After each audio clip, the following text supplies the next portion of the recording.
I don't know if this is normal. Help. Story first. I had a really bad breakup with my ex, and I am still suffering today.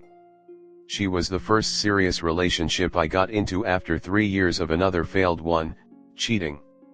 We were really happy and in love, or so I thought. But one day, I discovered she was lying to my face, and that really changed me. One time, we were supposed to spend the weekend together, but I had some urgent work that needed me to spend that weekend, Saturday and Sunday, in another city, and I had to drive there Saturday morning. She expressed that she was sad about me leaving for work but understood. I got to work and literally completed the task I was supposed to do in 2 days in like 8 hours. Then, I thought about getting back to her and making her a surprise. I texted her, asking what her plans for the evening were, wanted to surprise her. She said she was going out with her friend around 7 p.m. to get dinner in a restaurant I know and then get back home to sleep early. I told her, as soon as you get there, please call me as usual just to be safe. She got in lots of accidents lately, and I drove back there to make the surprise. I got flowers and was waiting for her phone to tell me she was there. She called, she said she got there safely, she's with her friend, phone reception is bad, and she doesn't want to keep talking on the phone. She told me that she loves me and hung up. As soon as she hung up, I got to the restaurant, to make my surprise, but I was in for one. She was never there. I mean, even the people at the restaurant noticed my frustration. I called her again, she didn't answer. I texted like 10 times from 7 p.m. to 8 p.m., nothing. I was frustrated, angry, and in pain. It felt like a mist descended on me. I don't even recall how I got home that night. I even went to her house to see if her car was there at around 10:30 p.m., but she was never there. She got back to me at 1 a.m. that night. I didn't sleep, obviously, saying she only now checked her phone and saw my phone calls and texts. Yeah, right. I told her I'm not willing to talk about it on the phone, and we will meet up tomorrow to talk about it because I wasn't in the right state of mind. We met up that Sunday. She said they went to another restaurant, but she didn't bother to tell me they changed plans as I was already away. She started gaslighting me about how I didn't trust her and made it on purpose, as if to test her. I'm not that type of guy who would make his partner uncomfortable, even with my past story of infidelity that I had, and she knew about. It was always, tell me about your plans and be safe. I trust you. Going to a party or dinner without me, just tell me. I don't even press to know with whom exactly, this will be relevant later. She said she's hurt and wanted to take some time off the relationship to process things. I reluctantly agreed. So, for the following week, she spent every night at a different club, thank you, Instagram, and just casually texted me, asking how I was and how my day was. I got a phone call the following Saturday from her saying her aunt died. I just drove to her parents' house to comfort her. We met up. She was sad but not about her aunt dying. She was sad because she had plans to go out that night to party, but her aunt passed away, so she had to stay, and her new friends bailed on her, and I was the one she knew who would always show up, yeah, a spare tire. I was furious because she actually meant it but never said anything out of line because it wasn't the right time or space to discuss that.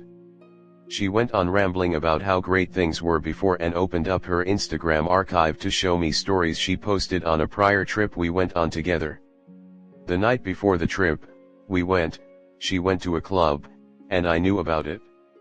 That night, she posted stories, too, but to my surprise, in the archive, there were stories posted as close friends only that I never saw. Yeah, I'm her boyfriend that wasn't in her close friends list. She said she forgot to add me.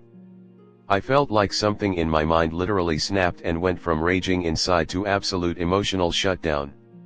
I just said these words, I'm sorry, I just can't do this anymore, got up, and left. She begged and pleaded, but I was just done. I'm gonna spare all the other details of her trying to fix things and saying she loves me. I completely ghosted her, went no contact, and blocked her everywhere. This happened in October 2022, and I'm still in this state of apathy where I can't open up or even show emotions. There were some girls who wanted to get close to me after the breakup, but I always showed no emotions. Any advice or suggestions on how I can overcome this? Comment. Therapy. You went from one bad relationship to another and she triggered your trauma in the worst way. Your body's emotional response after being treated as if you were second class was to simply shut down. And now after two traumatic experiences, your body has put up walls to prevent getting close to someone. Read The Body Keeps the Score. It will explain how your body reacts to trauma and how finding positive coping mechanisms can assist. Sorry to hear that, dude. It's okay to shut down sometimes to avoid being hurt once more. Although please remember to close this chapter, you need to be able to open up and share your feelings and your baggage. Even cry a little. You made the first step here, so please keep going. You absolutely made the right choice ending it and going no contact. If someone cares about you and needs time away to think about the relationship, usually bullshit, they don't spend it at the club. This girl would have destroyed you further, but you were smart and strong enough to get out. Be proud of yourself. Next story 2. Brother-in-law wants to divorce my sister, leave her with nothing and go out with other women. Hi, my sister has been married to my brother-in-law for 5 years. They have no children, but during the marriage they have acquired assets, like homes, cars, etc. He comes from a wealthy family. She has mostly stayed at home taking care of the house needs and even taking care and cleaning up after his family. A couple months ago we learned he was changing things from his name to his mother's name. My sister caught him flirting and messaging other women. She supported him through a lot of things. Now while still married he's been going out with other women, leaving my sister in a bad emotional state. We're constantly having to watch over her because of some of the things she says she wants to do to herself. We didn't know, but for the past 2 years he's basically just ignored her, left her at home while he goes and flirts with other women. He told her he wants a divorce. My sister is from Italy. She became a resident 2 years ago. She got it because he's a US citizen. They've known each other for the past 8 years, though he would frequently come and visit her in Italy because he has family there. My sister is saying she does not want to talk to a lawyer and wants nothing from him. I am trying to tell her she should talk to one, but she isn't listening. Should she talk to one? She has evidence of people sending her pictures and messages of him with other women.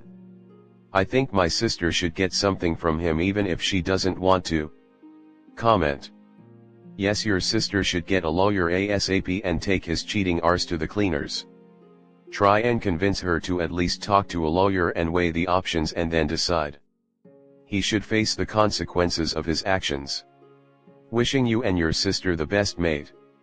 I really hope your sister decides to screw him over in the divorce with the evidence she has.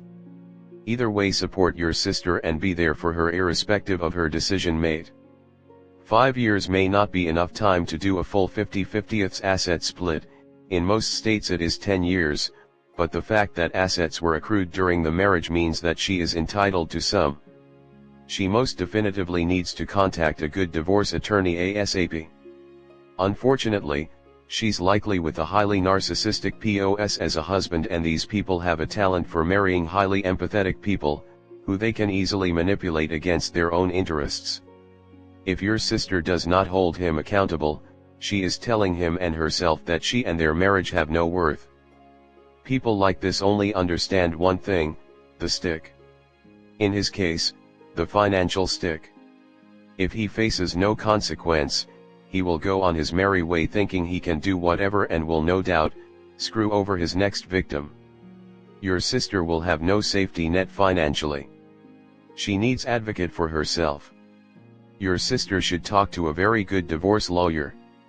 Since your BIL come from a rich family and is doing financial shenanigans, Good divorce lawyers likely will jump to represent her once she shows them some evidence. My guess is other experts will be involved, like a lawyer that traces financial assets and investigators.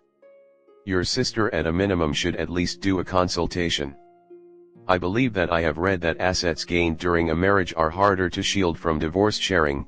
That may be why your BIL is transferring stuff to his mom, but by doing that he exposes himself to lawyers that are skilled at uncovering that stuff. Your sister could get rid of a lot while being in for a big payday in the process.